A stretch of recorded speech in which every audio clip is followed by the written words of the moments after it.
I used to believe that getting older meant holding on tighter to routines, to memories, to people, to stuff.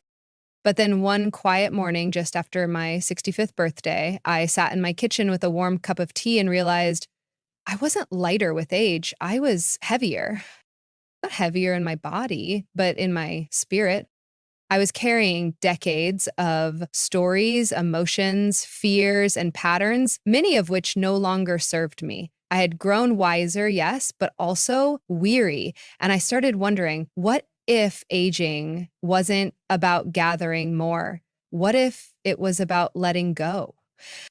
That year, I began a quiet process, not of addition, but of release. And in doing so, I discovered 8 things that, once released, brought me peace, joy, and a sense of freedom I hadn't known in years. Let me walk you through them, not from a place of preaching, but from one elder heart to another. One, the I'm too old story. This was the heaviest one. I spent years convincing myself that aging meant limits on joy, on learning, on connection. I heard that voice, soft but persistent, saying, "That's not for someone your age." I told myself I was too old to travel alone, too old to start painting again, too old to make new friends, too old to learn technology, too old to dream. But here's what I realized. Every time I said I'm too old, I built a wall around my future. One day, I watched a video of a 93-year-old woman running a marathon, her face glowing with joy, her spirit undeterred. And I thought, if she can run, maybe I can walk a little further than yesterday. Maybe I can try. That year, I booked a solo trip to the mountains. I joined a watercolor class and discovered that joy has no expiration date. I uploaded my first YouTube video, shaky hands and all. I even started dating again at 68. Letting go of that limiting story didn't just change my mindset, it opened my world. Age isn't a wall, it's a doorway. You're not too old, you're exactly the right age to begin something new. 2, worrying what others think.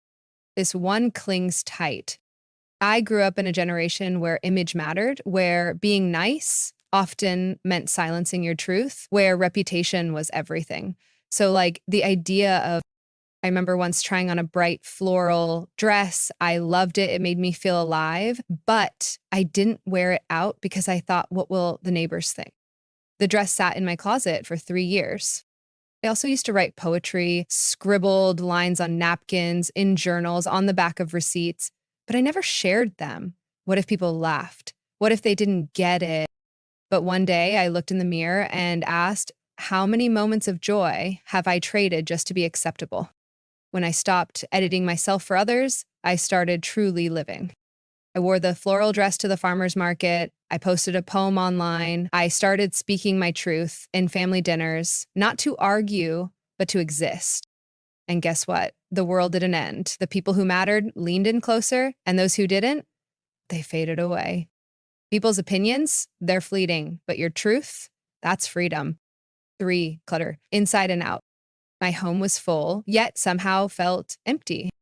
There were boxes of old photo albums I hadn't opened in a decade, mugs I didn't like but kept out of guilt, clothes that didn't fit anymore but reminded me of who I used to be. It wasn't just clutter of things, it was emotional clutter too. Words unsaid, apologies never asked for, anger I had held like a medal of honor. I started small, a single drawer. And as I sorted through socks, I found memories tangled between them. The ones I kept, I folded with love. The ones I let go, I thanked and released. Then came the closet, then the garage, then my journal, where I finally wrote the letter I had been too afraid to send. It was like breathing after holding your breath for years. Now, every item in my home has meaning, every space invites rest, and every thought I choose to carry brings clarity, not chaos. Letting go of clutter is not losing, it's choosing space over noise. 4, toxic relationships. Some people feel like family but leave you aching. There were friends I had known for decades who subtly undermined me. A cousin whose every visit left me drained. A partner who loved me but only when I was convenient. I made excuses for years. That's just how she is. He doesn't mean to be hurtful. It's not worth the fight. But every time I tolerated disrespect, I sent myself a message: your peace doesn't matter. Remember, so I stepped back, not in anger, but in love for myself. I stopped reaching out first. I didn't chase explanations. I stopped trying to fix what was never mine to fix. I surrounded myself with people who made me feel seen, heard, and safe, even if it was fewer people, even if it was just me sipping tea in silence.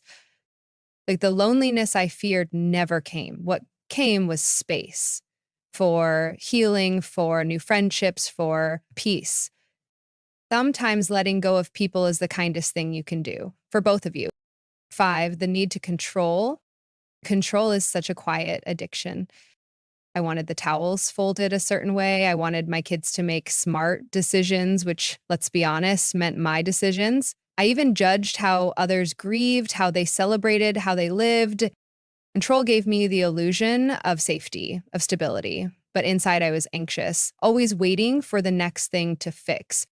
One afternoon, my son called and said he was quitting his job to travel for a year. The old me would have panicked. But I said, I trust you. The silence on the other end was everything. And for once, I felt peace, not because I agreed, but because I let go. Control creates distance, surrender builds bridges. Now I release the need to micromanage. I allow life to surprise me. And I trust, not because I know the outcome, but because I know myself. 6, body shame. For decades, my body was a battleground. I compared it to younger versions of myself. I envied the skin I no longer had. I apologized for my belly, my arms, my walk. I avoided swimming pools. I sat out group photos. I bought clothes for when I lost a few pounds. And then one day I looked at a picture of myself at 45 when I used to hate, and I whispered, "You were radiant." And I thought, if I couldn't see it then, what am I missing now? So I started treating my body like a trusted friend. I rubbed lotion on my legs with gratitude. I wore earrings just because. I looked in the mirror and smiled, not because I looked perfect, but because I looked present. Now I move not to shrink myself, but to celebrate that I still can. This body with its lines, scars, and strength is not a failure. It's a record of living. 7, guilt from the past. The things we carry. That's that one Christmas I missed, the friend I didn't call back, the argument I never resolved, the mothering moments I wish I could redo. Guilt is tricky. It disguises itself as responsibility, but it's really regret, weaponized. I started writing letters to my younger self, to people no longer here, to the daughter I sometimes failed in my exhaustion, and I cried. But I also healed. I forgave, not to erase the past, but to stop reliving it. Guilt holds us hostage to a story that already ended. Forgiveness lets us write a new chapter. Now, when guilt visits, I don't argue. I just say, I've made peace, you can go now. 8, rushing through life. Even in retirement, I rush. I rush to reply to messages, to clean the house, to keep busy, as if stillness was laziness. But one afternoon, I sat by the window and watched the way sunlight filtered through the leaves. It moved slowly, patiently, beautifully. And I wondered, what am I missing in my race to do everything? Now I wake without alarms. I eat breakfast by the window. I call friends and talk for hours without checking the time. Life slowed down, not because I lost energy, but because I gained presence. And in that presence, everything feels richer. The crunch of toast, the rustle of trees, the laughter of a child. We weren't meant to rush through life. We were meant to live it. The wisdom of letting go. So let's recap. The 8 things we're gently releasing. The I'm too old story. Worrying what others think, but are inside and out. Toxic relationships. The need to control. Body shame. Guilt from the past. Rushing through life. Each one of these is a weight. And when you let go, you rise. You don't need to let go of everything today. Just start with one. Maybe it's donating a box of old things. Maybe it's saying no. Maybe it's wearing the dress you've been saving. Maybe it's calling someone and saying, I forgive you. Or maybe it's just sitting in the sun and allowing yourself to breathe. You are not too late. You are not too broken. You are not too much. You are just in time to live lighter.